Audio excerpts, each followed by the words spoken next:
Baik. Kan kita salat berapa kali sehari? Ya, kita hitung.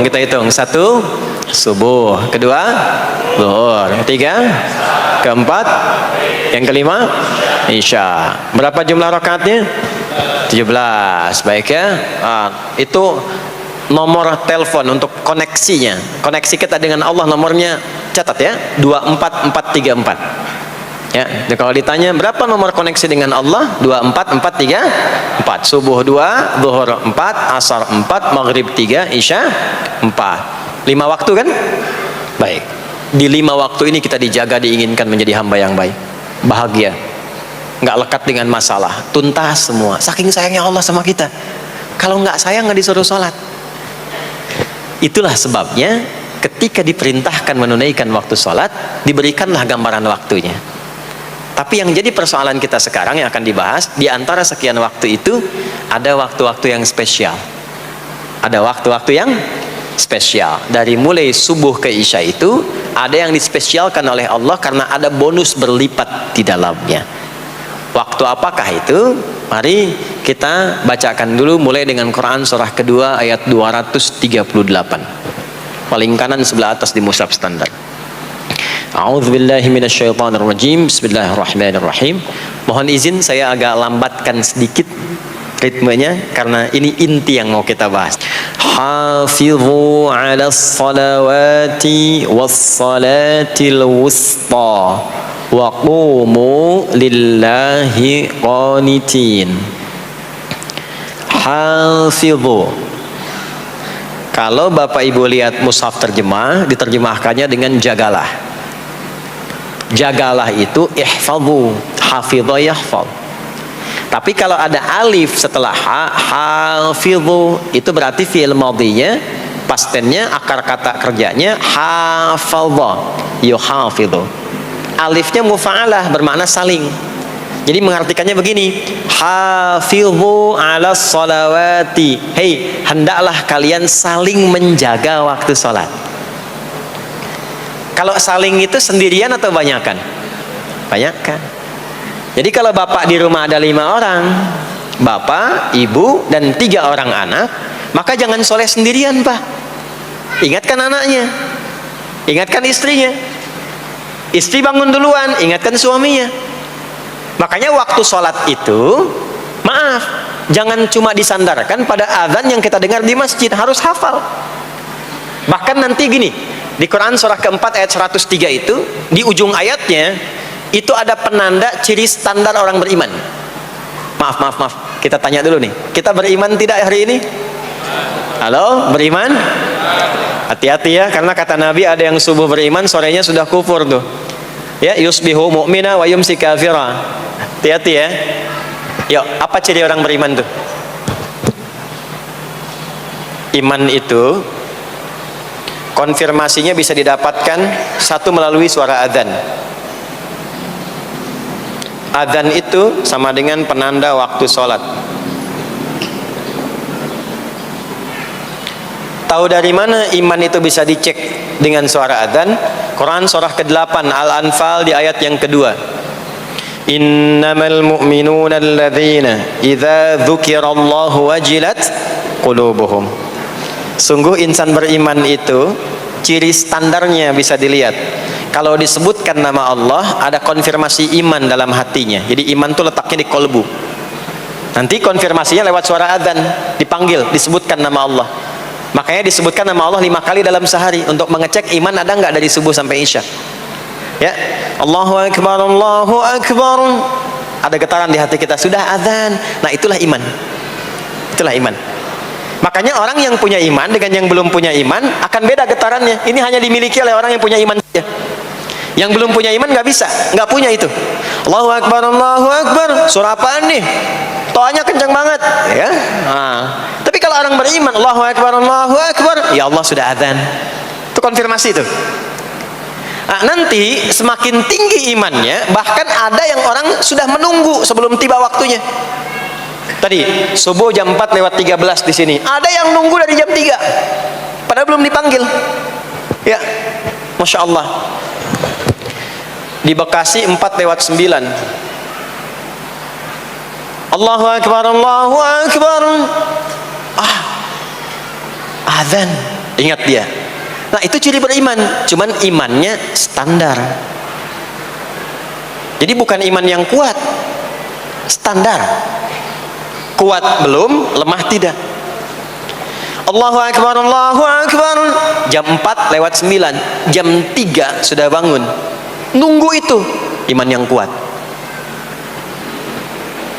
Masya Allah. Ada yang baru subuh dan nunggu isya. Tunggu. Kuat. Ada yang sudah qomat, sudah la ilaha illallah, belum kepanggil, dipanggil 4 lewat 9, dia baru bangun jam 9 lewat 4.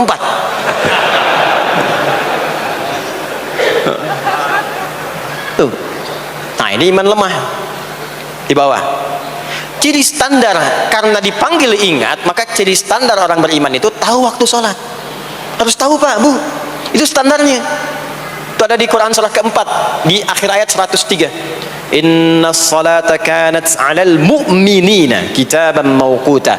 Kalau pakai terjemah balaghah itu bunyinya begini, sungguh orang beriman itu pasti tahu waktu sholat. Nah, jadi kalau ditanya jam berapa zuhur nanti belum bisa kita jawab dengan sempurna, itu artinya apa? Imannya belum naik itu ke level standar, belum menguat. Ya, ini poinnya. Nah, nanti kapan waktu sholat itu tiba? Kalau ada yang belum ingat, jangan dibiarkan tidak ingat. Makanya kata Al-Quran, saling menjaga ya waktu sholat itu. Jangan sampai di keluargamu, ada temanmu, kolegamu, bahkan tetanggamu itu nggak tahu waktu sholat. Bahkan nggak sholat, itu bahaya. Kalau memang sayang sama anak, ingatkan. Sayang istri dengan suami, ingatkan. Tanda istri beriman yang cinta dengan suaminya, tanda pertamanya ketika mengingatkan suaminya pada semua hal yang disukai oleh Allah. Begitu sebaliknya. Maka kata Al-Quran, hafidhu, saling menjaga waktu sholat. Disebutkan di situ alas sholawat. Bentuknya begini. Tulisannya alif, lam, wawu, alif, ta maftuha begini. Alas, begini tulisannya. Karena nanti ada yang begini, as-salat, ada yang begini. Biar saja, enggak usah. Ada yang begini, ta marbutah. Seperti Al-Baqarah ayat 3, alladzina yu'minuna bil ghaibi wa yuqimunas shalah. Begini tulisannya. Ada yang begini, as-salat pakai alif, ta, bin. Tapi di Al-Baqarah ayat 238 tulisannya begini, alas salawati, taknya terbuka. Secara singkat begini, secara singkat. Kalau tulisannya begini, maka yang dimaksud salat fardu. Yang dimaksud salat apa? Salat fardu. Salat fardu itu ada berapa? 5 waktu. Maka kata Allah, hei, saling jaga ya. Waktu sholat yang fardu itu yang 5 waktu. Di antara yang 5 itu ada yang spesial. Wassalatil wusta, waktu yang pertengahan, tengah-tengah di antara 5 waktu itu. Yuk kita tuliskan dulu sebentar. Sholat ada sholat apa saja? Subuh, kemudian zuhur, kemudian asar, kemudian nggak cukup, ambil ke sini, maghrib, kemudian isya. Subuh, zuhur, asar, pindah sini, maghrib, isya. Lihat rumusnya. Jadi yang sholat pertengahan yang mana? Jangan lihat tulisannya itu ya, karena subuh di tengah-tengah disebutnya subuh ya. Sholat pertengahan yang mana? Asar apa subuh? Subuh apa asar? Apa dalilnya? Kita pakai dalil.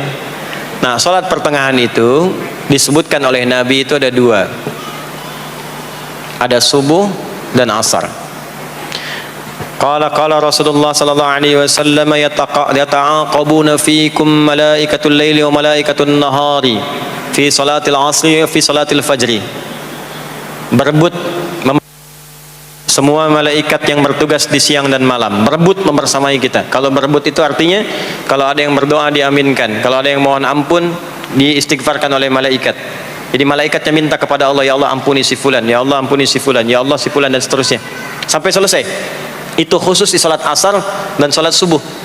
sampai kemudian thumma yas'aduna ila sama, kemudian mereka para malaikat itu kembali bertugas masing-masing, lalu Allah mengonfirmasi kepada mereka untuk menunjukkan kebenaran tugas malaikat yang tidak bermaksiat. Allah Maha tahu tentang hambanya, Maha tahu, tapi Allah ingin menunjukkan kepada kita apa yang benar dari lisan malaikat itu yang nggak pernah berdusta. Ya, maka Allah bertanya kepada malaikat, bagaimana keadaan hambaku ketika engkau tinggalkan? Maka disampaikan oleh malaikat itu, ya Allah, aku meninggalkan hambamu si fulan, dia sedang menunaikan ibadah, dia sedang sholat kepadamu, dan khusyuk berdoa, dan seterusnya. Maka apa jawabannya? Saksikanlah, ketika malaikat menyampaikan sedang ibadah, maka turun bonus dari Allah untuk mengampuni dosa si hamba itu. Itulah manfaatnya waktu pertengahan. Waktunya disebutkan di hadis ini asar dan subuh. Antara asar dan subuh itu masih ada yang unggul, ada yang istimewa lagi. Apa yang istimewa? Antara asar dan subuh yang istimewa terletak di subuhnya. Jadi dari 5 waktu ini, yang pertengahan asar dan subuh, karena amal di bawah ditunjukkan untuk mendapatkan penilaian langsung dari Allah seketika dan memberikan jawaban dari apa yang kita inginkan, asar dan subuh. Tapi dibandingkan asar dengan subuh, bila keduanya dibandingkan, dua-duanya mulia. Maka subuh punya kemuliaan yang tidak dimiliki oleh asar. Ya, makanya nanti asar bisa bertemu dengan zuhur, masih ada jama, masih ada qasar. Maghrib ketemu isya, masih ada jama, ada qasar. Ya, tapi subuh nggak bisa di jama, nggak bisa di qasar. Ya, makanya subuh letaknya jauh, ke isya jauh, ke zuhur jauh.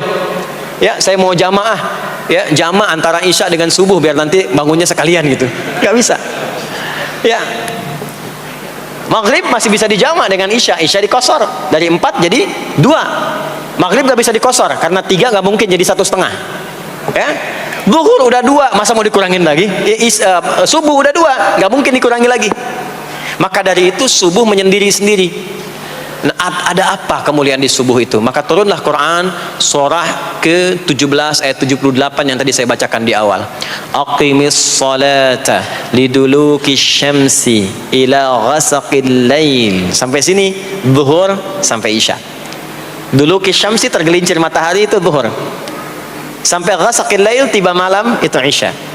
Lalu ditutup ujungnya wa qur'anal fajr. Khusus untuk subuh itu ditambahkan selain sholat ada bahasa Quran di Quran sendiri. Khusus untuk subuh redaksinya ditambahkan dengan Quran. Apa itu Quran? Halo, apa itu Quran? Kalau tidak tahu cepat katakan wallahu a'lam deh. Apa itu Quran? Wallahu a'lam. Ada Quran, ada Al-Quran. Ada Quran, ada Al-Quran. Kalau yang disebut Al-Quran itu mutlak firman Allah. Dari mulai Al-Fatihah sampai An-Nas. Ini yang terdapat di dalam mushaf ini, di 2 jilid ini. Ya, itu Al-Quran. Kalau disebutkan Quran tanpa alif lam, maka yang dimaksudkan bacaan secara umum. Apakah itu Al-Quran, doa, istighfar, semua bacaan itu Quran. Kemuliaan sholat subuh itu dimulai sejak waktu fajar, matahari mulai keluar sinarnya untuk membelah gelapnya malam, itu sinarnya disebut dengan fajar. Nanti subuhnya saya terangkan di akhir. Sinarnya dibelah, membelah kegelapan malam, fajar shadiq. Maka pada saat itu bukan hanya sholatnya yang punya keistimewaan seperti sholat asar tadi, tapi semua bacaannya langsung dijawab seketika oleh Allah Subhanahu wa ta'ala, dipersaksikan oleh seluruh malaikat dan dijawab langsung oleh Allah Subhanahu wa ta'ala. Jadi kalau Anda berdoa, maaf, doanya lebih cepat terkabul kalau dipanjatkan dengan cara yang benar dan khusyuk. Kalau Anda istighfar, langsung dijawab. Kalau kita baca Quran, pahala langsung dituliskan berlipat. Itulah kemuliaan waktu fajar. Jadi Allah sendiri yang menyampaikan, bukan cuma sholat yang penting, semua bacaannya itu langsung didengar, langsung direspon, langsung dipersaksikan. Karena itu ada anjuran bahkan dari Al-Quran, dan ini dikerjakan oleh semua sahabat. Saking pentingnya sholat subuh itu, waktu fajar itu, bahkan mereka bangun dan menunggu sebelum tiba fajar. Maka disitulah muncul kemudian tahajud. Maka muncullah kemudian istighfar sebelum waktu subuh. Ya, ada amalan. Ini saya mau kasih rahasia ya. Tapi tolong jaga, ini antara kita saja di sini. Ya, rahasia. Ada waktu sebelum subuh, cuman 15 sampai 20 menit kurang lebih. Ingat ya, kalau dikonversi sekitar 15 sampai 20 menit waktunya. Namanya waktu sahar. Sahar, jamaknya ashar.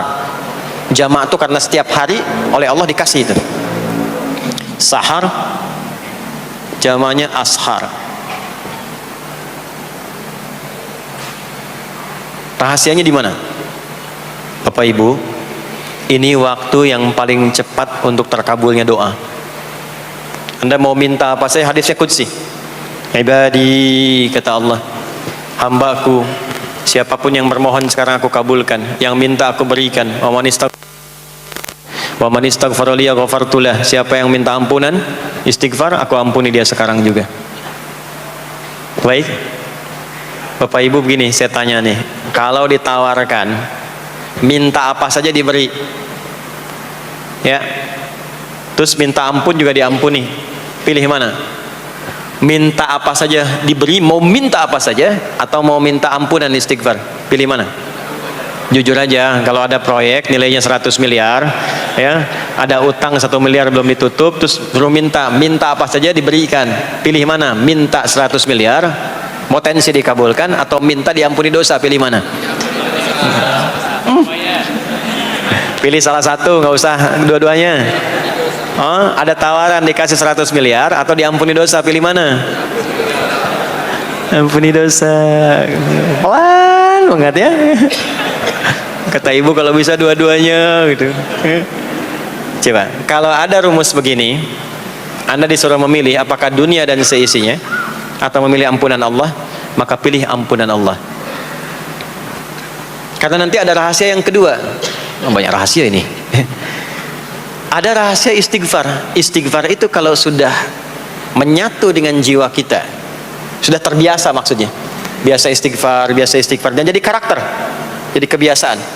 Bukan hanya pasca sholat, di mobil istighfar, di kantor masuk istighfar, sudah kebawa, udah refleks itu. Faidah keutamaan untuk orang yang rajin istighfar itu ada dua. Satu, diampuni dosanya oleh Allah, yang cirinya nanti akan dijaga dari maksiat. Ya, bukan maksum, karena maksum itu untuk para nabi, untuk para nabi dan rasul. Manusia nggak ada yang maksum selain nabi dan rasul. Maksudnya apa? Diberikan petunjuk oleh Allah untuk menjaga diri, sehingga ketika dosanya diampuni, dia nggak berbuat dosa itu lagi. Mata biasa melihat yang tidak baik, tobat, diampuni dosa mata itu, cirinya adalah mata nggak senang lihat yang nggak baik lagi. Itu dosa mata diampuni, ciri tobat diterima. Maka istighfar itu menggugurkan dosa-dosa dan menjaga kita dari perbuatan salah. Yang kedua, orang yang sudah terbiasa beristighfar, itu doa cepat dikabulkan, bahkan sebelum ia memintanya dan memohonkannya. Jadi sebelum melafazkannya, itu bisa terjadi Allah sudah mengabulkannya. Itulah kemuliaan istighfar. Nah, orang-orang yang istighfar menunggu waktu datangnya fajar, itu mendapatkan kemuliaan langsung dari Allah, sampai dikatakan di Al-Quran, disebutkan sebagai orang-orang yang akan menghuni taman surga yang sekarang sedang beraktivitas di dunia. Itu ada di Quran surah ke-51 ayat 15 sampai 18, yang istighfarnya di ayat 18. Ya, jaminan surganya ayat 15, 16, 17-nya tentang tahajud.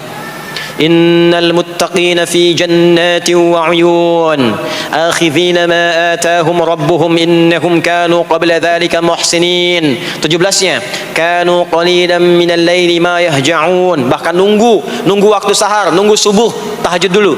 Kemudian 18-nya wabil ashari hum yastaghfirun, istighfar. Sampailah tiba dia waktu fajar subuh. Ya, itu selesai dia istighfar, dapat kesempatan subuh, sholat dulu 2 rakaat.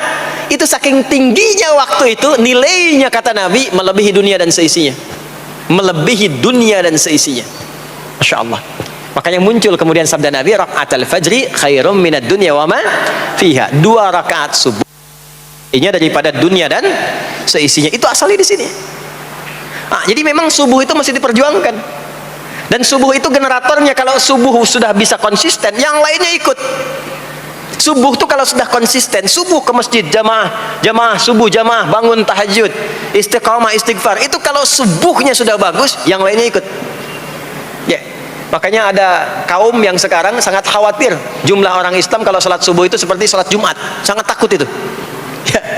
Ya, ada ini viral kisahnya, viral, saya nggak ceritakan pun Anda bisa dengar. Ya, jadi ada golongan orang Yahudi yang selalu mengamati jamaah sholat subuh umat Islam, dan dia melihat, ya, ketika mulai ramai, dia mulai katakan, kenapa Anda selalu mengamati itu? Ya, sebab kami lihat kalau jumlah jamaah subuhnya sudah seperti sholat Jumat, itulah kemakmuran, kebangkitan dan kebaikan umat Islam akan tumbuh kembali. Jadi akan berpengaruh kepada yang lainnya. Itulah mudah-mudahan kegiatan perjuangan subuh, ya, ada pejuang subuh baik di Masjid Raya Pondok Indah, di masjid-masjid yang lainnya, memberikan keberkahan kepada kita, dan puncaknya adalah perubahan pada perilaku. Jadi kalau cuma berjuang datang subuh tapi tidak merubah perilaku, ada yang salah dengan itu semua. Ada yang tidak tepat, ada yang belum sempurna. Itu yang bisa kita sampaikan sebagai kajian pembuka kita di kesempatan kali ini. Mudah-mudahan ada manfaat yang bisa kita dapatkan. Kesimpulannya adalah salat adalah inti amalan kita yang bisa merubah alur kehidupan kita dunia dan akhirat. Salat kunci kebahagiaan, salat kunci kesuksesan, salat kunci datangnya rahmat Allah Subhanahu wa taala. 2, Allah meminta kita menunaikan salat 5 kali dalam sehari untuk memudahkan semua urusan kita di setiap waktu dalam sehari itu. Dan yang ketiga, di antara sekian 5 waktu itu ada waktu-waktu yang istimewa, yaitu asar, dan yang paling istimewa adalah subuh ataupun fajar.